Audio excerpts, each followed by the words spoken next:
नमस्कार मित्रहो, मी प्राध्यापक हरी नरके। नुकताच 8 मार्चला आपण जागतिक महिला दिवस साजरा केला।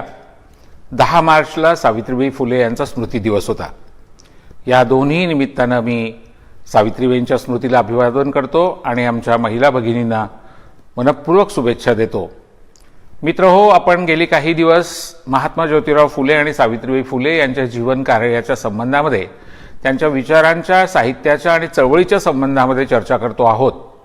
आज आपण आणखी एका नव्या पैलूकडे जाणार आहोत।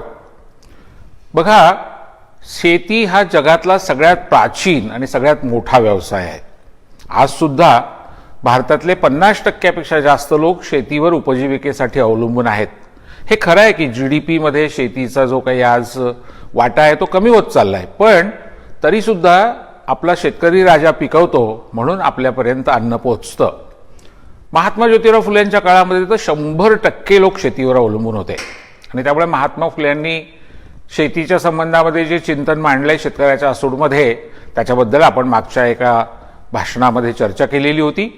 आज तो संदर्भ एवढ्यासाठी आहे की फुले हे मूलतः शेतकरी होते, पण या शेतकऱ्याच्या मुलाने अनेक उद्योग, व्यापार आणि जीवनाच्या वेगवेगळ्या क्षेत्रांमध्ये जी विलक्षण कामगिरी केलेली आहे त्याची चर्चा आज आपल्याला करायची आहे। होय मित्रहो, महात्मा ज्योतिराव फुले उद्योगपती होते। महात्मा फुले हे पुणे शहराचे कमिशनर होते, आयुक्त। महात्मा फुले हे फार मोठे व्यापारी होते आणि महात्मा फुले यांच्या जीवनाचे जे अनेक वेगवेगळे पैलू आहेत त्याच्यामधल्या इतर पैलूंसंबंधी सुद्धा आपण आज या भाषणामध्ये चर्चा करायचा प्रयत्न करणार आहोत। सुरुवात शेतीपासून यासाठी केली की शेतीचं किती आकर्षण होतं, तर महात्मा गांधींनी आमच्या पुण्यातल्या भांडारकर इन्स्टिट्यूटला जेव्हा भेट दिली, 100 वर्षापूर्वीची घटना आहे, तेव्हा महात्मा गांधींनी त्या शेरे बुकामध्ये आपला व्यवसाय काय हे लिहिताना आपण शेतकरी आहोत असं लिहिलेलं आहे। म्हणजे महात्मा गांधींना सुद्धा आपण शेतकरी आहोत हे सांगायचा अभिमान वाटायचा। महात्मा फुले तर शेतकरी होतेच होते। त्यांची हडपसरला फार मोठी शेती होती, वडिलोपार्जित शेती होती। पुढे महात्मा फुलेंनी त्याच्यामध्ये भर पण घातली आणि उत्तम शेती करून दाखवली। पण शेतकऱ्याच्या मुलांनी फक्त शेतीच करता कामा नये, तर शेतीला जोडधंदे दिले पाहिजेत। शेतीमधनं जे उत्पन्न मिळतं ते पुरेसं नसतं आणि म्हणून त्याला इतर आपल्याला जोडधंदे देऊन व्यवस्था करायला पाहिजे, ही दृष्टी 150 वर्षापूर्वी महात्मा फुलेंमध्ये होती। आणि म्हणून त्यांनी Poona commercial and contracting company नावाची एक कंपनी स्थापन केली। या कंपनीच्या माध्यमातून त्यांनी 5 प्रमुख स्वरूपाचे उद्योग केले। त्यातला पहिला जो उद्योग आहे तो आहे बांधकामांचा। त्यांनी फार मोठमोठी बांधकामं केलेली आहेत। आपण पुण्याचा जरी विचार केला तरी पुण्यावरनं जेव्हा आपण सातारा कोल्हापूरकडे जातो, आपण कात्रजच्या बोगद्यामधनं जातो। हा कात्रजचा बोगदा महात्मा फुल्यांच्या पूना कमर्शियल अँड कॉन्ट्रॅक्टिंग कंपनीने बांधलेला आहे। आपण पुणे शहरातनं नगरकडे किंवा औरंगाबादकडे जायला लागतो तेव्हा आपण बंड गार्डनच्या पुलावरनं जातो। तिथे आता 3 पूल आहेत, पण त्यातला जो मधला पूल आहे त्याला फिट्झजेराल्ड ब्रिज असं म्हणतात, ब्रिटिश अधिकाऱ्याचं एका नाव आहे त्याला। तो 1869 साली बांधलेला आहे। तो बांधण्याचं श्रेय महात्मा ज्योतिराव फुले यांच्या पूना कमर्शियल अँड कॉन्ट्रॅक्टिंग कंपनीला आहे। मित्रहो, या पुलाचं आयुष्य फक्त 100 वर्षाचं होतं। आज 150 वर्ष होत आली तरी तो पूल भक्कम आहे। पण या पुलाचं आयुष्य संपलं म्हणून जे 2 नवीन पूल बांधले ते मात्र आतापर्यंत 2-3 वेळा दुरुस्त करावे लागलेले आहेत आणि ते कधीही पडू शकतात अशी अवस्था आहे। पण जुना पूल मात्र भक्कमच आहे। कात्रजचा बोगदा हा उत्तमच आहे। ही कामं महात्मा फुले यांनी केलेली आहेत। इथे खडकवासला धरण आहे। या खडकवासला धरणाचा जो डावा कालवा आहे तो संपूर्ण कालवा बांधण्याचं काम महात्मा फुलेंच्या कंपनीने केलेलं आहे। म्हणजे धरणं बांधणं, धरणांचे कालवे बांधणं, बोगदे बांधणं, रस्ते बांधणं, इमारती बांधणं, पूल बांधणं, अशी फार मोठमोठी कामं महात्मा फुले यांनी स्वतःच्या पूना कमर्शियल आणि कॉन्ट्रॅक्टिंग कंपनीमार्फत केलेली आहेत। त्यांना बिल्डर म्हणायला मी थोडासा घाबरतोय, कारण बिल्डर शब्द अलीकडे जरा बदनाम झालेला आहे। आदर्श असं त्याला रूप प्राप्त झाल्यामुळे बिल्डर म्हणायला मी घाबरतोय। पण महात्मा फुले नेशन बिल्डर होते, राष्ट्र निर्माते होते, याबद्दल मात्र कोणाच्याच मनात शंका नाही। राष्ट्र उभारणीचं काम त्यांनी केलं, याच्याबद्दल आपण यापूर्वी चर्चा केली आहे, पुढे करणार आहोत। आपला मुद्दा आहे तो असा की ते या कंपनीचे मॅनेजिंग डायरेक्टर होते, कार्यकारी संचालक होते। आणि कार्यकारी संचालक म्हणून त्यांनी जो ब्रिटिश सरकारबरोबर पत्रव्यवहार केलाय, इतर कंपन्यांबरोबर पत्रव्यवहार केलाय, कॉन्ट्रॅक्ट घेताना जी ॲग्रीमेंट्स केली आहेत, अशी असंख्य कागदपत्रं आता उपलब्ध आहेत आणि त्याच्यामधनं आपल्याला या कंपनीने जे उत्तमातली उत्तम कामं केलेली आहेत ती माहीत आहेत आणि त्याच्याबद्दल आपण बोलणार आहोत. पण ही कंपनी फक्त बांधकामांचंच काम करत होती असं नाही, कॉन्ट्रॅक्टर्स घेत होती फक्त असं नाही, तर ही कंपनी चक्क पुस्तकं प्रकाशित करणं, पुस्तकाच्या विक्रीची दुकानं चालवणं असंही अगदी वेगळं काम करायची. तिसरं काम हे आणखीनच वेगळं आहे. भारतातल्या महिला भगिनींना सोन्याचे दागिने खूप आवडतात असं म्हणतात. खरं तर सोन्याचे दागिने सगळ्यांनाच आवडतात, पण भारतामध्ये त्याचा शौक आहे अनेकांना. या सोन्याचे दागिने बनवण्यासाठी ज्या मुशी लागतात, मोल्ड्स, या मोल्ड्सची संपूर्ण मुंबई प्रांताची, म्हणजे मुंबई प्रॉव्हिन्स म्हणजे महाराष्ट्र, कर्नाटक, गुजरात, सिंध असा मोठा प्रांत होता तो सगळा मुंबई प्रांत. म्हणजे त्या अख्ख्या मुंबई प्रांताची होलसेल एजन्सी महात्मा फुलेंच्या या पुणा कमर्शियल अँड कॉन्ट्रॅक्टिंग कंपनीकडे होती. बघा काय विविधता आहे. सोन्याचे दागिने बनवण्याच्या मुशी, पुस्तकं प्रकाशित करणं आणि विकणं. म्हणजे तुकाराम तात्या पडवळ नावाचे महात्मा फुलेंचे एक भंडारी समाजातले मुंबईचे मोठे मित्र होते. विद्वान माणूस होता. त्यांनी भगवान बुद्धांच्या काळापासून जे विचारवंत, जे विद्वान आपल्या देशात नावाजलेले आहेत त्यातले एक अश्वघोष नावाचे महान विद्वान जे होते, त्यांनी वज्रसूची नावाचा ग्रंथ लिहिला होता. बौद्ध साहित्यातला हा खूप महत्वाचा ग्रंथ आहे. त्या वज्रसूचीचं मराठीमध्ये रूपांतरण त्यांनी केलं, जातीभेद विवेकसार. महात्मा फुलेंना एवढं पुस्तक आवडलं की त्यांनी त्या पुस्तकाची दुसरी आवृत्ती स्वतः काढली 1865 साली. महात्मा फुले प्रकाशक होते आणि अभिमानानं सांगितलं पाहिजे, बौद्ध साहित्याचे तर ते पहिले प्रकाशक आहेत मराठी भारतातले. आणि मग आपण पाहिलं की सोन्याच्या मुशी एका बाजूला, बांधकामं दुसऱ्या बाजूला, तिसऱ्या बाजूला पुस्तकं प्रकाशित करणं आणि पुस्तकं विकणं, चौथं आणखीनच वेगळं काम आहे. आणि ते काम जे आहे ते आहे की हडपसरच्या पुण्याच्या परिसरातला भाजीपाला, इथली फुलं, इथली फळं जी बनवली आहेत, तयार केली आहेत ती आणि शेतकऱ्यांकडून विकत घेतलेली ही थेट रेल्वेनी, त्यावेळेला रेल्वे आली होती 1853 साली, तुम्हाला माहिती आहे, मुंबई ठाणे रेल्वे सुरू झाली, मग ती पुढे पुण्यापर्यंत आली. तर पुण्यावरून हा सगळा माल मुंबईला सप्लाय करणं, म्हणजे भायखळ्याच्या मार्केटला जे महात्मा फुलेंचं नाव दिलेलं आहे त्याचं कारण हे आहे की या भायखळ्याच्या मार्केटला जेव्हा बांधलं तेव्हा त्याला क्रॉफर्ड मार्केट म्हणायचे. त्या मार्केटला सगळ्यात मोठा सप्लाय हा पुण्यावरनं महात्मा फुलेंची कंपनी करायची. फुलांचं, फळांचं, भाजीपाल्याचं, ताजा भाजीपाला मुंबईला पुरवण्याचं काम पण ही कंपनी करायची. आणि आणखी एक अत्यंत वेगळं काम म्हणजे वेगवेगळ्या शिक्षण संस्था स्थापन करणं, त्या शिक्षण संस्था चालवणं, त्या शिक्षण संस्थांच्यामध्ये वेगवेगळ्या प्रकारचे उपक्रम करणं, वाचनालये चालवणं, ज्ञानोपासक अशा पद्धतीची मंडळं तयार करून ती चालवणं. मला स्वतःला असं वाटतं की ही जी विविधता आहे कामांची ती थक्क करणारी आहे. आणि मित्रहो, अत्यंत सचोटीनं व्यवसाय करायचा. पण असं काम करणारे फुले हे त्याच वेळेला पुणे शहराचे आयुक्त आहेत, कमिशनर आहेत. आश्चर्य वाटतं ना? सांगतो. 19 ऑक्टोबर 1882ला त्यांनी हंटर शिक्षण आयोग जो लंडनवरून आला होता त्याच्यासमोर आपलं निवेदन सादर केलंय आणि शिक्षणाच्या बद्दलची चर्चा केली आहे. त्या अहवालामध्ये जो कलकत्त्याला मूळ अहवाल आहे, कारण त्यावेळेला ब्रिटिशांची राजधानी कलकत्ता होती, तर तिथल्या राष्ट्रीय ग्रंथालयामध्ये जे मूळ हस्तलिखित आणि प्रिंटेड बुक आहे त्याच्यामध्ये आपल्याला ही माहिती मिळाली आहे की महात्मा फुलेंनी जेव्हा स्वतः हंटर शिक्षण आयोगाला भेटून काही मागण्या केल्या, त्यातल्या 3 अत्यंत क्रांतिकारक मागण्या आज 150 वर्ष झाल्यानंतर सुद्धा मार्गदर्शक आहेत. त्यातली पहिली मागणी होती एज्युकेशन फ्रॉम बिलो. ब्रिटिशांना असं वाटायचं की ते पाझरण्याचा सिद्धांत म्हणतात त्याला, ती थिअरी ते मानायची, म्हणजे वरच्यांना शिकवलं की मग खाली झिरपत ते येईल. महात्मा फुले म्हणले शिक्षण झिरपत नाही, संपत्ती, ज्ञान काही झिरपत नाही, जिथं असतं तिथंच लोक दाबून ठेवतात. आणि म्हणून तुम्हाला खालून सुरुवात केली पाहिजे, तळापासून सुरुवात केली पाहिजे. Education from below. पुढच्या काळामध्ये ग्रामची नावाचा एक मोठा राजकीय विचारवंत होऊन गेला, इतिहासकार होऊन गेला. त्याने असं म्हटलं की हिस्ट्री फ्रॉम बिलो. आपल्याकडे इतिहास म्हटलं की राजे महाराजांचा फक्त इतिहास बघितला जायचा.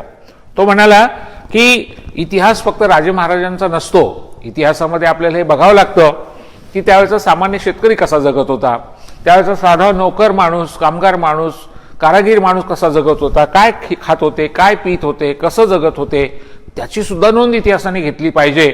आणि म्हणून फुले म्हणाले, अर्थात हे ग्रामचीचं फार नंतरचं आहे, फुल्यांचं खूप आधीचं आहे. फुले एक मुळात समाजक्रांतिकारक आहेत, इतिहासकार आहेत आणि सगळ्यात इंटरेस्टिंग गोष्ट म्हणजे ते समाजशास्त्रज्ञ आहेत, सोशल सायंटिस्ट. त्यामुळे समाज परिवर्तनाची एक भूमिका, एक त्याचं तत्वज्ञान त्यांनी मांडलं आणि ते राबवून दाखवलं सत्यशोधक समाजाच्या माध्यमातून. तर त्यातलं पहिलं सूत्र होतं शिक्षण. आणि शिक्षण म्हणताना खालून तळापासून सुरुवात करायची, हे एक. दुसरं तंत्रज्ञानाचं शिक्षण, शेतीचं शिक्षण, तेही सक्तीचं वयाच्या 6व्या वर्षापासनं. आणि तिसरी अत्यंत महत्त्वाची गोष्ट म्हणजे जे अल्पसंख्याक समाजातले आपल्या देशातले लोक आहेत, ज्यांना आपण आज मायनॉरिटी म्हणतो किंवा आपण अनुसूचित जाती जमाती म्हणतो, दलित, आदिवासी आणि इतर मागासवर्गीय, त्यांच्यापासून मुळात सुरुवात करायला पाहिजे, स्त्रियांपासून सुरुवात करायला पाहिजे, अशा प्रकारची ही भूमिका आहे. आणि म्हणून शिक्षणाच्या संदर्भामध्ये महात्मा ज्योतिराव फुल्यांनी, सावित्रीबाईंनी हंटर शिक्षण आयोगाकडे शिक्षण मोफत असलं पाहिजे, ते सक्तीचं असलं पाहिजे, ते सार्वत्रिक असलं पाहिजे अशी मागणी केली. तेव्हा ते फक्त भारतातले नाही, संपूर्ण आशिया खंडातले पहिले शिक्षण तज्ज्ञ होते. 11 वर्षांपूर्वी 1 एप्रिल 2010ला आपल्या देशामध्ये मनमोहन सिंग सरकारच्या काळामध्ये शिक्षण हक्क कायदा लागू झाला, राईट टू एज्युकेशन. पण याची पार्श्वभूमी आपण बघितली पाहिजे ती ही की 1882 साली ही मागणी पहिल्यांदा महात्मा फुल्यांनी आणि सावित्रीबाईंनी हंटर शिक्षण आयोगासमोर केली आहे. शिक्षण सक्तीचं असलं पाहिजे, ते सगळ्यांना मिळालं पाहिजे आणि ते सगळीकडे सहज उपलब्ध होईल अशी व्यवस्था असली पाहिजे. मित्रहो, आज महाराष्ट्र राज्य शिक्षणामध्ये देशामध्ये सगळ्यात अग्रेसर आहे आणि पुणे शहर आहे तर शिक्षणाचंच केंद्र म्हणून, ज्ञानाचं केंद्र म्हणून ओळखलं जातं, विद्येचं माहेरघर म्हणून ओळखलं जातं. त्या पुण्याचं हे जे रूप आहे शिक्षणाचं माहेरघर, ते बनवण्याचं श्रेय ज्यांना आहे त्याच्यामध्ये पहिलं नाव हे महात्मा फुल्यांचं आहे, दुसरं सावित्रीबाई फुल्यांचं आहे. या मंडळींनी स्वतः शाळा काढल्या, शिक्षण संस्था स्थापन केल्या, कामं केली, याच्याबद्दल आपण पूर्वीही बोललेलो आहोत. आज मी 2 आणखी नव्या शिक्षण संस्थांबद्दल बोलणार आहे. महात्मा फुल्यांच्या आणि सावित्रीबाईंच्या मदतीमुळे, सहकार्यामुळे त्यांच्या 2 सहकाऱ्यांनी फार मोठी कामं केलेली आहेत आणि त्यातलं एक आहे पुण्यामधलं कॅम्प एज्युकेशन सोसायटी नावाचं, पूर्व पुण्यामध्ये चाललेलं 100 वर्षांपेक्षाही जास्त काळ झालेलं शैक्षणिक काम जे आहे ते आजही सुरू आहे आणि त्याच्याबद्दल आपल्याला बोललं पाहिजे, कारण त्या संस्थेच्या स्थापनेमध्ये महात्मा फुल्यांचा आणि सावित्रीबाईंचा फार मोठा वाटा आहे. पोलास राजन्ना लिंगू हे महात्मा फुल्यांच्या या पुणा कमर्शियल अँड कॉन्ट्रॅक्टिंग कंपनीचे भागीदार, त्यांचे सहकारी, ते त्या कामामध्ये पुढाकार घेत होते. महात्मा फुले सावित्रीबाईंनी त्यांना त्याच्यामध्ये खूप मोठी मदत केलेली होती. ही कॅम्प एज्युकेशन सोसायटी आजही चालू आहे.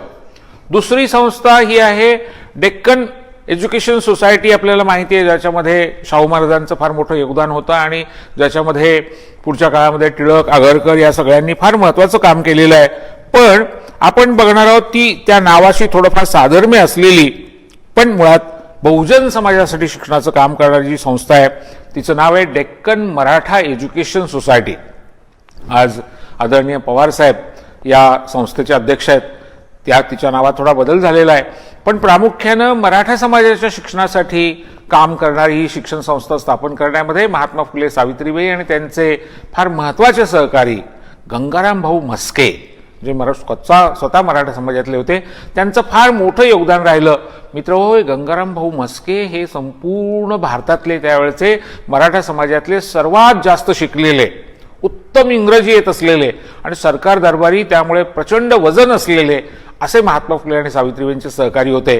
तेव्हा मला या 2 शिक्षण संस्था ज्या आजही चालू आहेत, आजही सुरू आहेत, आजही उत्तम काम करतायत, मराठा समाजाच्या शिक्षणासाठी काम करणारी संस्था आणि कॅम्प एज्युकेशन सोसायटी जी प्रामुख्याने अल्पसंख्याक, दलित, आदिवासी, बहुजन आणि ज्यांना आपण इतर मागासवर्गीय म्हणतो अशा वर्गासाठी पुण्याच्या कॅम्प भागामध्ये आजही काम करते.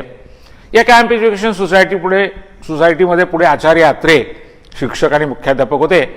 त्यांनी जो 1954 साली महात्मा फुल्यांच्या सावित्रीबाईंच्या जीवनावर चित्रपट काढला त्याचं खरं कारण हे होतं की महात्मा फुल्यांनी स्थापन केलेल्या शिक्षण संस्थेमध्ये आत्रे नोकरी करत होते आणि त्यामुळे आत्र्यांना ती एक कृतज्ञता होती, त्याविषयीचं एक प्रेम होतं, एक ओलावा होता. मित्रहो, शिक्षण संस्था चालवणं, मला स्वतःला काय वाटतं की society for promoting education for महारमांग एक्सेट्राज आणि फिमेल नेटिव्ह स्कूल्स, मुलींच्यासाठी शिक्षण, दलितांसाठी शिक्षण, तिथपासून मराठा समाजासाठी शिक्षण, अल्पसंख्याक समाजासाठी शिक्षण, अशा शिक्षण संस्था चालवणं, टीचर्स ट्रेनिंग कॉलेजेस चालवणं, वाचनालये चालवणं आणि आणखीन अत्यंत मोठी गोष्ट म्हणजे कामगार संघटना स्थापन करून कामगार चळवळ आणि शेतकऱ्यांच्या संघटना स्थापन करून शेतकरी चळवळ चालवणं, म्हणजे देशातल्या सगळ्या वेगवेगळ्या घटकांना संघटित करणं. आणि सूत्र काय? सूत्र साधं सोपं, शिक्षण सगळ्यांसाठी आवश्यक आहे आणि सत्यमेव जयते या वचनावर फुल्यांचा आणि सावित्रीबाईंचा विश्वास आहे. पण सत्याचा आपोआप जय होत नसतो. त्यासाठी संघटित सामर्थ्य सत्याच्या मागे उभं करावं लागतं आणि म्हणून ते सामर्थ्य उभं करण्यासाठी संघटना. मित्रहो, महात्मा फुल्यांच्या वेगवेगळ्या कामांसंबंधी, पैलूंसंबंधी आपण बोलत होतो. तिथून आपण इथे आलो. आपल्याला पुन्हा मागे जावं लागेल आणि बघावं लागेल की त्यांच्या या कंपनीने, पुन्हा कमर्शियल अँड कॉन्ट्रॅक्टिंग कंपनीने जी अत्यंत भव्य अशा प्रकारची बांधकामं केली, जी आजही देशामधली अत्यंत अग्रगण्य अशी बांधकामं म्हणून ओळखली जातात, त्यातल्या काहींचा उल्लेख मी करतो. आपण मुंबईला गेलो. मुंबई कुठल्याही चित्रपटामध्ये किंवा कुठल्याही कार्यक्रमात दाखवायची असली की मुंबई महापालिकेची इमारत दाखवावीच लागते, कारण ती अत्यंत देखणी, अत्यंत सुंदर इमारत आहे. ती 1889 ते 1896 या काळात बांधली गेली आहे. ती बांधणाऱ्या फार मोठ्या माणसाचं नाव आपल्याला कदाचित माहीत नसतं.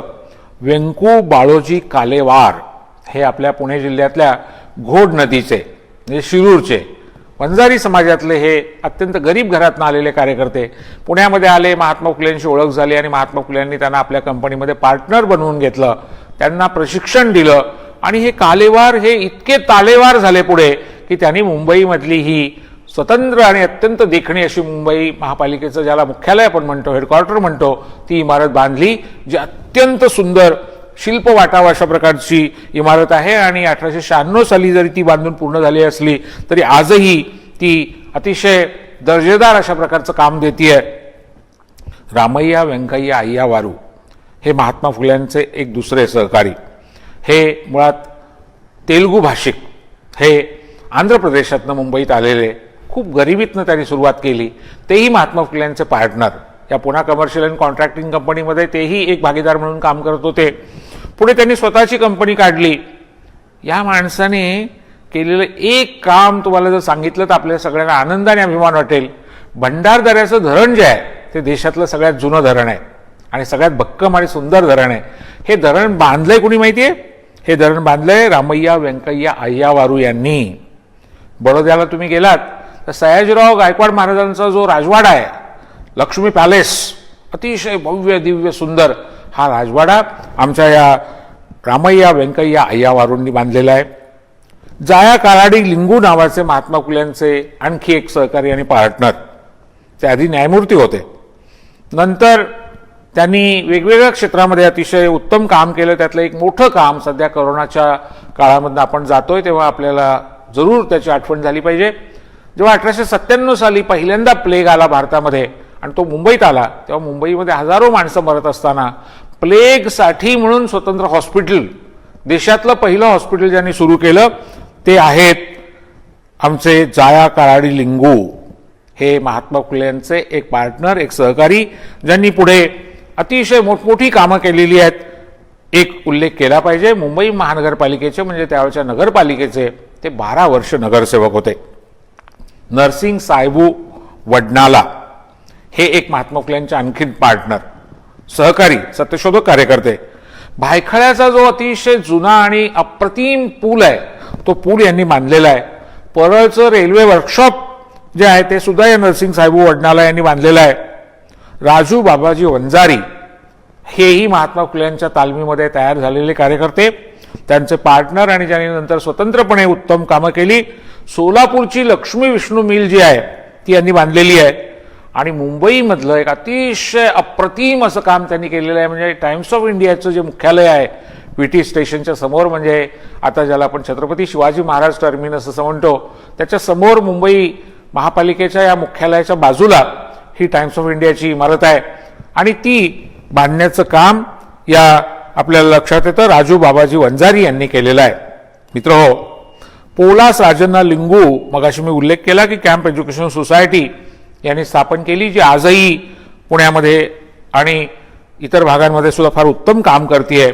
गंगाराम भाऊ म्हस्के स्वारगेटच्या पुण्याच्या परिसरामधले एक फार मोठे वकील, महत्त्वाचे वकील, पण मुळात महात्मा फुले यांचे सहकारी, त्यांचे अनुयायी, कार्यकर्ते आणि पुढे अतिशय उत्तम काम ज्यांनी केलं, अभिमान वाटावा असं काम केलं. त्यातलं एक म्हणजे डेक्कन मराठा एज्युकेशन सोसायटीची स्थापना आणि त्याचबरोबर सरकार दरबारी बहुजन समाजाचे प्रश्न मांडणं, सरकारला त्याच्याबद्दल जागृत करणं, असंही काम त्यांनी केलं. ही नावं मी का घेतोय? कारण महात्मा फुले आणि सावित्रीबाई फुले यांची चळवळ ही एक खांबी तंबू नव्हता. म्हणजे एकाने सांगायचं आणि बाकी सगळ्यांनी ऐकायचं असं नव्हतं. अत्यंत कर्तबगार माणसं या चळवळीतनं तयार झाली आणि ती जीवनाच्या वेगवेगळ्या क्षेत्रामध्ये काम करत होती. यातली आणखीन 2 नावं फक्त मी घेतो, कारण ही यादी खूप मोठी आहे. खरं म्हणजे महात्मा फुले यांच्या आणि सावित्रीबाईंच्या या कामामध्ये 316 जातींचे वेगवेगळे लोक सहभागी होते. त्याच्याबद्दल आपण नंतर बोलू. आता फक्त 2च अत्यंत प्रमुख अशी नावं घेतो. खरं म्हणजे भारतीय कामगार चळवळीचे जनक नारायण मेघाजी लोखंडे आपल्याला माहीत असतात. आपल्याला शेतकऱ्यांच्यासाठी लेखन केलेले, वर्तमानपत्र चालवलेले आणि अतिशय उत्तम अशा लेखक आणि संघटक असलेले कृष्णराव पांडुरंग भालेकर माहिती असतात. त्या दोघांबद्दलही स्वतंत्रपणे बोलायला पाहिजे. पण आज मी जी 2 नावं आवर्जून इथे घेऊ इच्छितो. त्यातलं पहिलं नाव म्हणजे रामशेठ बापूशेठ उरवणे. हा लिंगायत समाजातला एक अतिशय वाया गेलेला मुलगा, पण फुल्यांनी त्यांना जवळ केलं, व्यापार शिकवला, उद्योग शिकवला आणि रामशेठ बापूशेठ उरवणे हे पुणे शहरातलेच नाही तर संपूर्ण मुंबई प्रांतातले आघाडीचे उद्योगपती आणि व्यापारी बनले. असं मी म्हणत नाहीये, असं खुद्द लोकमान्य टिळकांनी लिहिलंय. लोकमान्य टिळकांनी केसरीमध्ये 3 ऑक्टोबर 1882 लेख लिहिलाय आणि त्याच्यामध्ये असं म्हटलंय की जेव्हा टिळक आणि आगरकरांना अटक झाली आणि जेव्हा कोल्हापूरचे दिवाण बर्वे यांनी त्यांच्यावर मानहानीचा खटला भरला, त्यावेळेला टिळक आगरकरांच्याकडे पैसे नव्हते. त्यांना मदत करायला त्यांच्या समाजातला कुणीही माणूस पुढे येत नव्हता. टिळक आणि आगरकर हात जोडून कळकळीने लोकांना विनंती करत होते, पत्रकं काढत होते, कोणी मदतीला आलं नाही. त्यावेळेला मदतीला आले महात्मा ज्योतिराव फुले आणि त्यांचे सहकारी रामशेठ बापूशेठ उरवणे, असं खुद्द लोकमान्य टिळकांनी लिहून ठेवलंय. 10,000 रुपयाचा जामीन त्यावेळचे 1881-82 सालातले 10,000 रुपये म्हणजे आज 2021 साली 6 कोटी रुपये. 6 कोटी रुपये कॅश रोख हजर केले त्यांनी कोर्टामध्ये मुंबईला आणि टिळक आगरकरांना जामीन दिला. हे रामशेठ बापूशेठ उरवणे, मला सांगा, जो माणूस एका रात्रीमध्ये 6 कोटी रुपये उभे करतो, तो माणूस किती मोठा कर्तबगार उद्योगपती आणि व्यापारी असला पाहिजे. आणि म्हणून ते गेल्यानंतर टिळकांनी त्यांच्यावर मृत्यूलेख लिहिलाय. ते अत्यंत कर्तबगार अशा प्रकारचे महात्मा फुलेंचे लिंगायत समाजातले सहकारी. दुसरे सहकारी जे आहेत तेही पुन्हा असंच एक अतिशय कर्तबगार आणि लखलखीत असं ज्यांचं चारित्र्य होतं, काम होतं, असे. नाव आहे हरिरावजी चिपळूणकर. हे चिपळूण गावचे कोकणातले, हे मराठा समाजातले होते. चिपळूणकर हे आडनाव सामान्यपणे ब्राह्मण समाजातलं ओळखलं जातं आणि हे खरं आहे की विष्णूशास्त्री चिपळूणकर, कृष्णशास्त्री चिपळूणकर ही ब्राह्मण समाजातली मंडळी होती. त्यातले कृष्णशास्त्री महात्मा फुल्यांचे मित्र पण होते, सहकारी होते. विष्णूशास्त्रींनी महात्मा फुल्यांवर भरपूर टीका केली आहे, तो भाग वेगळा. पण आपला मुद्दा आहे तो असा की हे हरिरावजी चिपळूणकर जे आहेत ते मूळचे शिंदे, पण पुण्यात आले, चिपळूणवरनं आले होते. गरीब घरातला मुलगा. महात्मा फुल्यांनी त्यांना सोबत घेतलं, वाढवलं, शिक्षण दिलं आणि हरिरावजी चिपळूणकर इतके कर्तबगार बनले. ते पुणे शहरातलेच नाहीत, मुंबई प्रांतातले सगळ्यात मोठे असे एक उद्योगपती आणि व्यापारी बनले. तेही महात्मा फुल्यांबरोबर पुणे शहराचे म्हणजे त्यावेळच्या पुणे नगरपालिकेचे आयुक्त होते, कमिशनर होते आणि त्यांचा जो राहण्याचा वाडा होता त्याला कॅनॉट प्लेस असं म्हटलं जातं. दिल्लीमध्ये जसा एक वेगळा भाग आहे तसा हा कॅनॉट हाऊस आणि कॅनॉट प्लेस मुंबईमध्ये जशी किंवा दिल्लीमध्ये जशी महत्त्वाची बांधकामं म्हणून काही विशिष्ट गोष्टींचा उल्लेख केला जातो, तसं पुण्यातला पुणे स्टेशनच्या जवळचा अत्यंत महत्त्वाचा असा हा वाडा, राजवाडा असल्यासारखा, जिथे ब्रिटनच्या राणीचा नातू स्वतः मेजवानीसाठी आलेला होता आणि तिथे महात्मा फुले शेतकऱ्याच्या कपड्यामध्ये त्याला भेटायला गेलेले होते आणि त्याच्या समोर इंग्रजीमध्ये भाषण करून महात्मा फुलेंनी सांगितलं होतं की समोर जी श्रीमंत माणसं बसली आहेत तो म्हणजे खरा भारत नाही आहे. खरा भारत गोरगरीब शेतकऱ्यांचा आहे, इथल्या अडाणी जनतेचा आहे, निरक्षरांचा आहे, दलित आदिवासींचा आहे, कष्टकऱ्यांचा आहे. आणि एक फार सुंदर वाक्य महात्मा फुलेंनी वापरलं होतं, टेल युअर ग्रँडमा, नातू साहेब तुम्ही जाल तेव्हा तुमच्या आजीला सांगा, we are happy nation but 19 crores are without education. आम्ही आनंदी आहोत, पण 20 कोटीपैकी 19 कोटींना शिक्षणच नाही आहे. याच्यामध्ये उपरोध आहे, याच्यामध्ये एक टोला आहे की आम्ही निरक्षर असून आनंदी आहोत, आम्हाला शिक्षणच नाही आहे. ही व्यथा, ही वेदना उपरोधाच्या पद्धतीने महात्मा फुलेंनी त्यांच्यापर्यंत पोहोचवली आहे. ते हरिरावजी चिपळूणकर, एक अत्यंत कर्तबगार असा मराठा समाजातला महात्मा फुलेंचा सहकारी कार्यकर्ता.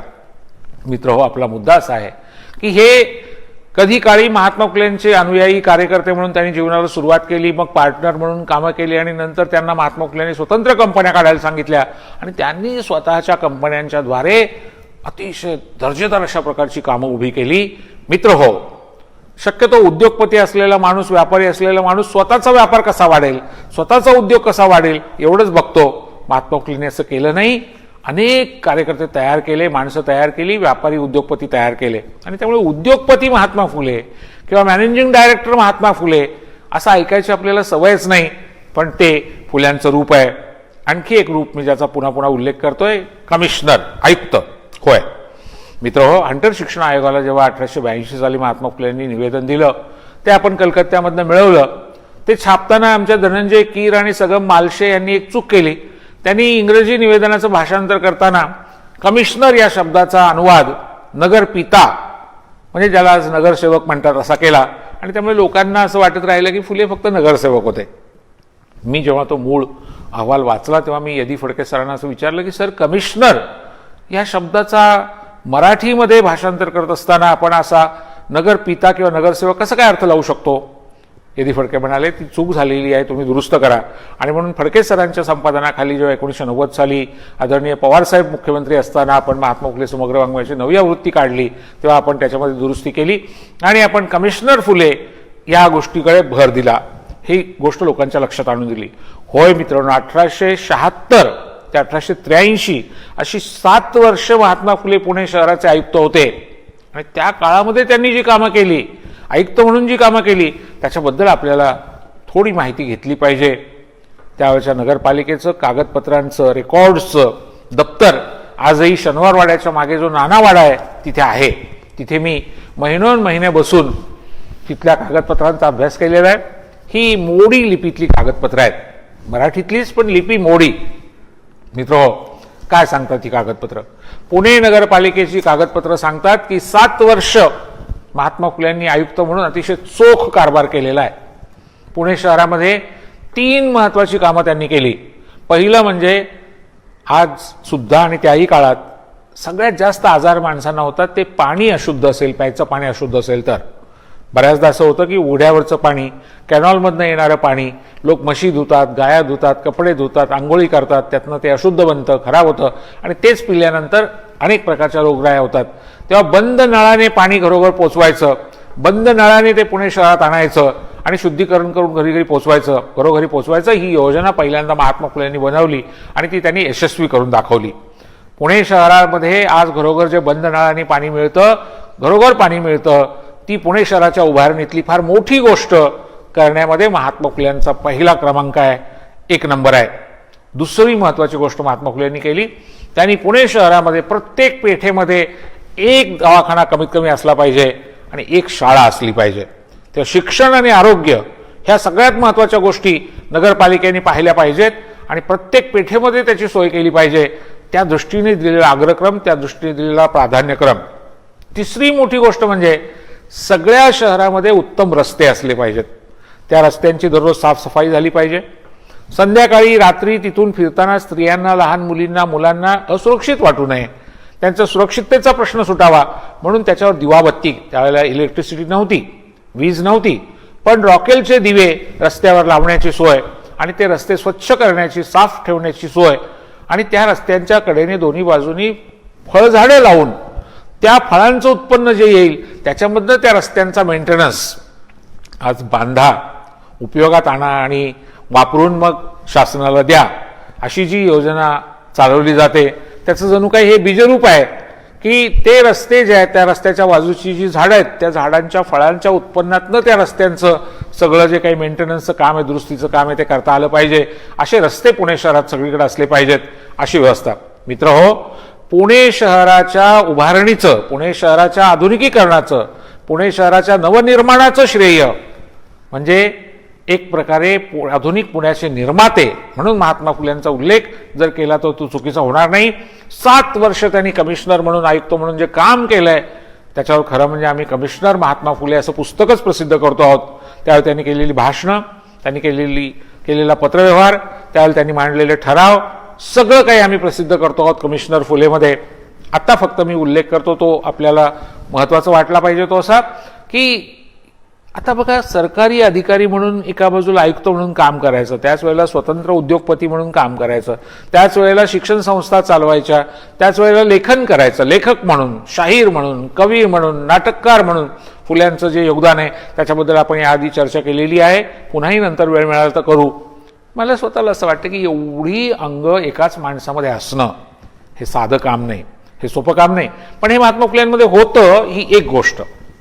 दुसरी गोष्ट, ते इंग्रज सरकारकडे जरी आयुक्त म्हणून काम करत होते तरी ते सरकारचे मिंधे नव्हते.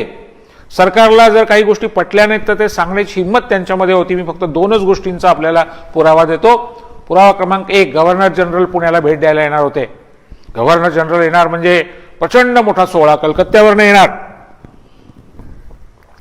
गव्हर्नरने असं कळवलं मुंबईच्या की 1000 रुपये त्यांच्या स्वागतावर कमानी उभारणं, हार, फुलमाळा, रांगोळ्या आणि सजावट कमानी याच्यावर खर्च कर. त्यावेळेचे 1000 रुपये. महात्मा फुल्यांनी गव्हर्नरला लिहिलं की हे चुकीचं आहे. 1000 रुपये असे उधळणं बरोबर नाही. महात्मा फुले यांच्या नातेवाईकांनी त्यांना सांगितलं की अहो, तुम्ही माळी समाजातले आहात, फुलांच्या माळा लोक उभारणार आहेत, लोक फुलांची सजावट करणार आहेत आणि तुम्ही माळ्यांचंच नुकसान करताय. महात्मा फुले म्हणाले, इथं समाजाचा प्रश्न नाही आहे, इथं सगळ्या भारतीय समाजाला शिक्षण कसं मिळेल याच्यासाठी माझा जीव तुटतोय आणि म्हणून मी फुलमाळा आणि फुलांनी स्वागत करणं, कमानी उभारणं आणि रांगोळ्या काढणं याच्या ऐवजी त्या पैशातून शाळा उभाराव्यात असं म्हणतोय. आणि फुल्यांनी ती सूचना केली. मित्रहो, अर्थात ती सरकारने नाकारली, पण गव्हर्नर जनरलच्या सुद्धा स्वागतावर अनाठाई खर्च करू नये आणि तो खर्च शिक्षणावर करावा असं सांगण्याची हिंमत महात्मा फुल्यांमध्ये होती. आपल्या हे लक्षात येईल की आज आपली नोकरशाहीची जी भिंत आहे तिला पोलादी भिंत म्हटलं जातं. अर्थात ती किती लोळी पांगळ्या आणि लाचार आहे. गेली 5-6 वर्ष आपण दिल्लीतनं बघतो आहोत की ही नोकरशाही काय पद्धतीने वागतीये, किती ती सत्ताधीशांच्या समोर गुडघे टेकून किंवा सरपटत चालतीये. आज तो विषय नाहीये. मी एवढंच फक्त सांगतो की महात्मा फुल्यांसारखा बाणेदारपणा, महात्मा फुल्यांसारखा निर्भीडपणा, निर्भयपणा याचा आदर्श आपल्याला घ्यायचा असेल तर कमिशनर फुले यांच्याकडनं घेतला पाहिजे. दुसरं उदाहरण, पुण्यामध्ये सरकारने मंडई बांधायचं ठरवलं. कुठल्याही सरकारला बांधकामं करायला फार आवडतं. कारण काय असतं माहिती आहे ना, बांधकामांमधनं उत्तम इमारती, पूल, बोगदे उभे राहतात हे खरं आहे, पण त्याच्यामध्ये मार्जिन पण जास्त असतं. मधला जो पैसा असतो ना तो पण खूप जास्त असतो, 30%, 35%, 40%. आणि मग त्याच्यामध्ये सगळ्यांचे आपले आपले हिस्से हे आजकाल सगळ्यांना माहिती आहे. पण त्या काळात सुद्धा त्याची सुरुवात झालेली होती आणि महात्मा फुल्यांना त्या भूमिकेला हाणून पाडायचं होतं, ते विरोधात होते त्याच्या. म्हणून पुण्यामध्ये मंडई बांधायचं काम सुरू झालं तेव्हा महात्मा फुल्यांकडेच ते येणार होतं. फुल्यांनी ठाम विरोध केला. ते म्हणाले, मंडईवर लाखो रुपये खर्च करायचे काही गरज नाही. आमचा शेतकरी शनिवार वाड्यापुढे बसून रस्त्यावर भाजीपाला विकेल. नाहीतरी बाजार आपल्याकडे आठवडी जे असायचे ते उघड्यावरच असायचे, आजही उघड्यावर असतात. त्यामुळे फुले म्हणाले की आज आमची गरज मंडईची नाही आहे, आमची गरज आहे ती आत्ता शाळा, दवाखाने. तुम्ही म्हणाले हा काय पोरकटपणा आहे, हा काय वेडेपणा आहे, काही गोष्ट आली की शाळा आणि दवाखाने. होय, शाळा आणि दवाखाने हे गरजेचेच होते आणि गरजेचे आहेत आजही. लक्षात ठेवा, भारतासारख्या देशाची, महाराष्ट्रासारख्या राज्याची सगळ्यात मोठी गरज जर असेल ती आहे. आणि आपण म्हणून छत्रपती शिवरायांना, महात्मा फुल्यांना, शाहू महाराजांना, बाबासाहेब आंबेडकरांना जेव्हा अभिवादन करतोय तेव्हा त्याच्यामागची भूमिका ही आहे की या मंडळींनी प्रायोरिटी, प्राधान्यक्रम, अग्रक्रम बदलून दाखवला. शिक्षणाला अग्रक्रम, आरोग्याला अग्रक्रम, ज्ञानाला, प्रबोधनाला आरोग्यक्रम. मित्रहो, मंदिरं उभारली की देश उभा राहतो का मला माहीत नाही, पण ज्ञानमंदिरं उभी केली तर मात्र देश नक्की उभा राहतो. धरणं उभी केली तर देश नक्की उभा राहतो. दवाखाने उभे केले तर देश नक्की उभा राहतो. हे महात्मा फुल्यांनी, सावित्रीबाईंनी त्यांच्या सगळ्या सहकार्याने दाखवून दिलं. त्यांनी पुण्यामधल्या मंडईच्या बांधकामाला विरोध केला. गंमत बघा, त्यावेळेला मंडई बांधायला 2 माणसं विरोध करत होती.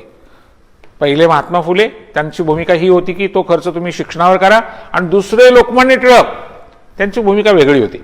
ते म्हणाले की ही मंडई तुम्ही सदाशिव पेठेच्या आणि शनिवार पेठेच्या जवळ बांधताय, मग तिथे भाजीपाला घेऊन शेतकरी येणार, ते विकताना आरडाओरडा करणार, तो सडलेला भाजीपाला, शिल्लक भाजीपाला तिथं पडणार, तो कुजणार, त्याच्याने दुर्गंधी पसरणार, आमच्या पेठेची शांतता नष्ट होणार, त्यामुळे तुम्ही ही मंडई इथे बांधू नका, तुम्ही दुसरीकडे बांधा. म्हणजे त्यांचा मंडई बांधायला विरोध होता असं नाही, ती तिथं बांधायला विरोध होता, पण विरोध होता. महात्मा फुल्यांचा विरोध होता त्याचं कारण वेगळं, टिळकांचा विरोध होता त्याचं कारण वेगळं, पण सरकारने ऐकलं नाही. सरकारने मंडई बांधली आणि त्याला रे, त्यावेळेचे मुंबईचे गव्हर्नर, यांचं नाव दिलं. रे साहेब हे महात्मा फुल्यांचे मित्र होते. अधिकाऱ्यांना वाटलं की आता फुले काही बोलणार नाहीत, कारण आता मित्राचंच नाव दिलेलं आहे. पण फुले अशी मैत्री आडवी येऊ देणारे वगैरे नव्हते. तत्व म्हणजे तत्व. फुल्यांनी ठामपणे सांगितलं, माझा विरोध होता मंडईला, तो आहे, तो राहणार. आपण लोक किती भारी आहोत बघा. आज जर तुम्ही या मंडईमध्ये गेलात ना, ज्याला महात्मा फुल्यांनी लोकमान्य टिळकांनी विरोध केला होता, ज्या मंडईला, त्या मंडईला नाव महात्मा फुल्यांचं दिलेलं आहे आणि त्या मंडईत लोकमान्य टिळकांचा पुतळा उभा केलेला आहे. आपण इतके भारी लोक आहोत की आपला एखादा शाळेचा शिक्षक जर सहल घेऊन गेला ना, तो मुलांना सांगेन, मुलांनो बघा ही मंडई महात्मा फुल्यांनी आणि टिळकांनी बांधली, म्हणून टिळकांचा पुतळा आणि म्हणून महात्मा फुल्यांचं नाव. आपण पचवून टाकतो. आपण भल्या भल्यांना पचवलेले लोक आहोत. आपली पचन क्षमता अफाट आहे. भारतीय लोकांचा जय जयकार असो, कारण ते कोणालाही पचवू शकतात. ज्या महात्मा फुल्यांनी टिळकांनी विरोध केला ना, त्यांचाच पुतळा आणि त्यांचंच नाव मंडईला. काय विनोद आहे बघा. अर्थात आत्रेयांनी जेव्हा महात्मा फुलेंचं नाव दिलं, भावना चांगली होती. लोकमान्य टिळकांचा पुतळा सुद्धा उभा केला गांधीजींच्या हस्ते, भावना चांगली होती. पण काय होतं आणि काय झालं मित्रहो, आपण पुढे आलो. आपण परत मूळ मुद्द्याकडे जाऊ. मंडई बांधायला विरोध करणं किंवा गव्हर्नर जनरलच्या स्वागतावर त्या रांगोळ्या, त्या फुलांची आरास, सजावट आणि कमानी याच्यावर खर्च करायला विरोध करणं हे सोपं काम नव्हतं, पण ते महात्मा फुल्यांनी केलं. आणि त्यामुळे पुणे शहराचे आयुक्त म्हणून काम करताना 7 वर्ष पाण्याचा प्रश्न, आरोग्याचा प्रश्न, शिक्षणाचा प्रश्न, वाहतुकीचा म्हणजे रस्ते आणि सुरक्षितता, अशा गोष्टींना महात्मा फुल्यांनी जे महत्त्व दिलं ते मला आजही मोलाचं वाटतं. आणि म्हणून पुण्याच्या आधुनिक अशा पुण्याच्या उभारणीमधलं एक महत्त्वाचं नाव म्हणजे महात्मा फुले आहेत. मित्रहो, पुण्याचे एक महत्त्वाचे शिल्पकार फुले आहेत असं म्हटलं तर ते चुकीचं होणार नाही. मला आपल्याला या निमित्ताने सांगायचं आहे ते असं की या महात्मा फुल्यांनी चक्क शेअर मार्केटवर पण कविता लिहिलेल्या आहेत. होय मित्रांनो, शेअर मार्केट हे अत्यंत वेगळं क्षेत्र आहे. आजही तुम्हाला माहिती आहे की सतत त्याच्यामध्ये चढउतार होत असतात. फार मोजकी माणसं आणि विशिष्ट समाजाचीच माणसं त्याच्याशी संबंधित असतात. बहुजन समाज तिकडे फिरकत पण नव्हता. त्यावेळेला महात्मा फुल्यांनी शेअर मार्केटवर कविता लिहिल्या आणि काय सांगितलं शेतकऱ्याच्या मुलांना, काय सांगितलं बहुजन समाजातल्या मुलांना? त्यांना सांगितलं शेअरमध्ये पैसे गुंतवा, सचोटीने गुंतवा. तो एक उद्योग आहे, तो एक व्यापार आहे, पण काळजी घ्या. शेअर मार्केटमध्ये पैसे गुंतवताना कशी काळजी घ्यायची, इतकी छान मांडणी या कवितांमध्ये महात्मा फुल्यांनी केली आहे. शेअर मार्केटवरच्या 2 नमुने बघूया. हर्षद मेहता नावाचा 92-93 साली एक मोठा दलाल, ज्याने अख्खा भारतातला शेअर बाजार हलवला आणि त्याचं वाटोळं केलं होतं त्या हलद्यांनी, तो गडगडला होता. तर त्या हर्षद मेहतानी एक मोठा आता घोटाळा केल्याचं, महाघोटाळा केल्याचं आपल्याला कदाचित ऐकून माहिती असेल नसेल, पण तो माणूस कसा होता माहिती आहे? एका दिवशी त्याने 800 कोटी रुपये, 800 करोड कॅश नेऊन स्टेट बँकेत भरली होती. 800 कोटी रोख रक्कम, असा तो महादलाल होता, महाबैल होता हर्षद मेहता. तर त्यांनी जो घोटाळा केला होता तो घोटाळा बँक रिसिट्समध्ये, पावत्यांमध्ये, कागदपत्रांमध्ये केलेला होता. महात्मा फुल्यांनी शेअर मार्केटवर ज्या कविता लिहिल्या त्या 1869 सालच्या आहेत. हा घोटाळा 1992-93 सालचा आहे. मित्रो, 125 वर्ष आधी एका द्रष्ट्या माणसाने कवितेमध्ये काय लिहून ठेवलेलं आहे? महात्मा फुले म्हणतात, शेअर घेणाऱ्याच्या गळ्यात भालदोरी, पावतीमध्ये आहे गड्या जडीबुटी सारी. बाबा, शेअर घेतोस ना, लक्षात ठेव, अस्वल असतं ना, अस्वल, त्या अस्वलाच्या गळ्यात दोरी असते आणि ती दोरी ज्या माणसाच्या हातात असते ती दोरी त्यांनी ओढली अस्वलवाल्याने, त्या अस्वलाला उड्या माराव्या लागतात. फुले असं सांगतायत की शेअर घेणाऱ्याच्या गळ्यात भालदोरी, भालूसारखी दोरी असते तुमच्या गळ्यामध्ये, ती ओढण्याचं तुम्हाला नाचवण्याचं काम तिथले दलाल करतात आणि म्हणून तुम्ही त्याच्याकडे लक्ष ठेवा. आणि पुढचं काय, पावतीमध्ये आहे गड्या जडीबुटी सारी, रिसीट्स ज्या आहेत त्या सगळ्यात महत्वाच्या आहेत. आणि म्हणून नंतर सरकारने आता डीमॅट अकाउंट्स उघडून त्याच्यामध्ये या रिसीट्स सुरक्षित करण्याचं आणि त्याच्यामध्ये डुप्लिकेट वगैरे काही तयार होणार नाही याची काळजी घेण्याचं अशा प्रकारची यंत्रणा उभी केली. मुद्दा आहे तो असा की 125 वर्षापूर्वी या घटनेच्या आधी महात्मा फुले यांनी शेअर मार्केटवर कविता लिहिणं, शेतकऱ्यांच्या मुलांना, बहुजन समाजातल्या स्त्रियांना, मुलींना सांगणं की शेअर मार्केट हा एक मोठा उद्योग आहे, त्याच्याकडे तुम्ही लक्ष द्या, पण सचोटीने, प्रामाणिकपणाने, बौद्धिक अशा प्रकारचं कौशल्य वापरून तुम्ही या मार्केटवर राज्य करा. आजही मित्रांनो एवढ्या वर्षांनी सुद्धा विशिष्ट समाजाचंच वर्चस्व या मार्केटवर आहे आणि त्यामुळे शेअरची भाषा किंवा शेअर मार्केटमधली भाषा ही विशिष्ट भाषा आहे, तुम्हाला माहीत असेल नसेल. मुद्दा आहे तो असा की ज्या काळामध्ये तिकडे लोक वळत पण नव्हते त्या काळात फुले आपल्या बहुजन समाजाला सांगत होते की तुम्ही इकडे गेलं पाहिजे. आपण पाहत होतो ते असं की उद्योगपती, व्यापारी, आयुक्त, मॅनेजिंग डायरेक्टर अशा वेगवेगळ्या रूपांमध्ये महात्मा फुलेंनी जी कामं केली आहेत ना ती थक्क करणारी आहेत. मित्र हो, याच्यावर पुस्तक रूपाने फार मोठ्या प्रमाणामध्ये लेखन झालं पाहिजे. माझे गुरु डॉक्टर यदी फडके यांच्या मार्गदर्शनाखाली मी आणि मनोहर कदम आम्ही कामं सुरू केली. काही कामं आम्ही केली आहेत, काही अजून चालू आहेत, काही पुढे चालू राहतील. खरं म्हणजे पिढ्यानपिढ्यांनी करायची कामं आहेत. आश्चर्याचं वाटतं की एकट्या फुल्यांनी एवढं मोठं काम कसं केलं, 50-50 माणसांनी करावं एवढं काम एक माणूस कसा करत होता, आणि ती आजही कामं मार्गदर्शक कशी असतात, आजही उपयुक्त कशी असतात. म्हणून तर मित्र हो, समाजशास्त्रज्ञ फुले, समाज क्रांतिकारक फुले, शिक्षणतज्ञ फुले, उद्योगपती फुले, व्यापारी फुले, आयुक्त फुले हे कालबाह्य होत नाहीत. ते कायम मार्गदर्शक होते, कायम मार्गदर्शक राहतील.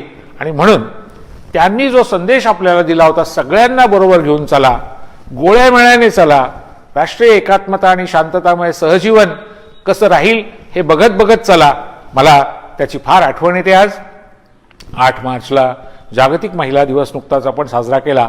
त्यानिमित्तानं एक घटना सांगून समारोप करणार आहे या भाषणाचा. मुंबईमध्ये त्यावेळेला आमच्या सातारा, पुणे, कोल्हापूर, सांगली परिसरातल्या महिला, इथले आमचे शेतकरी हे मुंबईला जायचे आणि तिथल्या गिरणीमध्ये काम करायचे. त्या काळामध्ये गिरणी कामगाराला 16 तास ते 18 तास काम करावं लागायचं.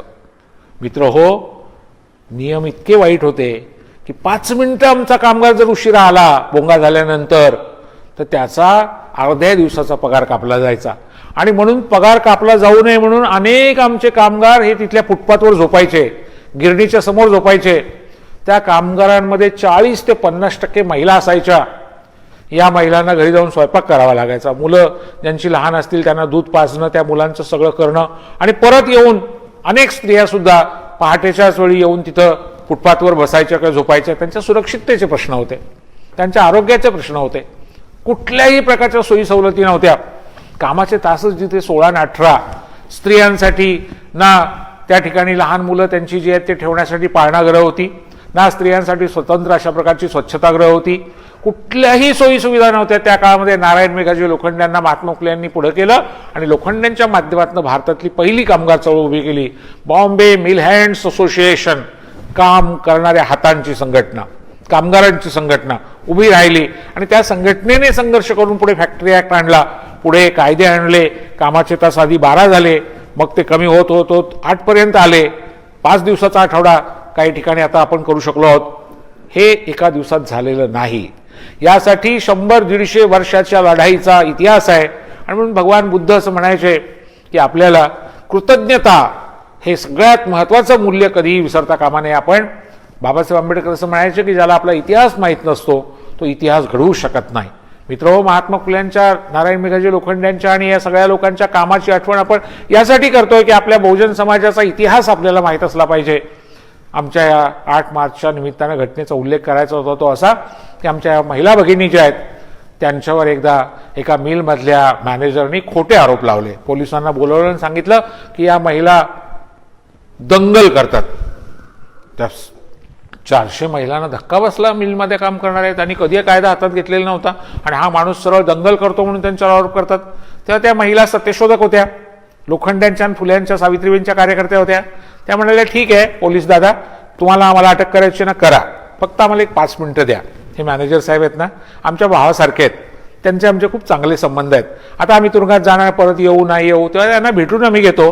त्यांचा निरोप घेण्यासाठी आम्हाला 5 मिनिटं द्या, तुम्ही जरा बाहेर थांबा गिरणीच्या. 5 मिनिटात आम्ही आलो.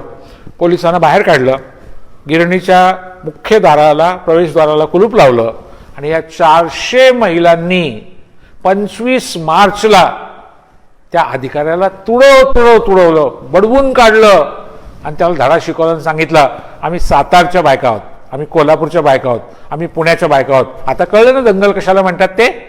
खोटा आरोप लावायची परत हिंमत करू नकोस. मित्र हो, खरं तर 8 मार्च हा जागतिक महिला दिवस आहे आणि त्याला फार मोठा इतिहास आहे, त्याचा आपण आदर केला पाहिजे. पण भारतीय लोकांचा, भारतीय महिलांचा आणि महाराष्ट्रातल्या महिलांचा जर खरा कुठला मुक्ती दिवस असेल ना, तर तो 25 मार्च केला पाहिजे असं मला कधी कधी वाटतं. त्याचं कारण आमच्या या गिरणी कामगार महिलांनी त्या ठिकाणी दाखवलेलं त्यांचं दुर्गेचं रूप, त्यांच्या त्या शक्तीचं, त्यांच्या त्या बुद्धिमत्तेचं प्रदर्शन करणारे एक अतिशय मौलिक इतिहासाचा क्षण. मित्र हो, सावित्रीच्या लेकींना पुन्हा एकदा या निमित्तानं मी शुभेच्छा देतो, त्यांचं अभिनंदन करतो. आज जीवनाच्या सगळ्या क्षेत्रामध्ये आमच्या या महिला भगिनींनी प्रचंड मोठी झेप घेतलेली आहे, भरारी घेतलेली आहे, याचा मला अभिमान वाटतो. मी पुन्हा एकदा त्यांचं कौतुक करतो. धन्यवाद. नमस्कार.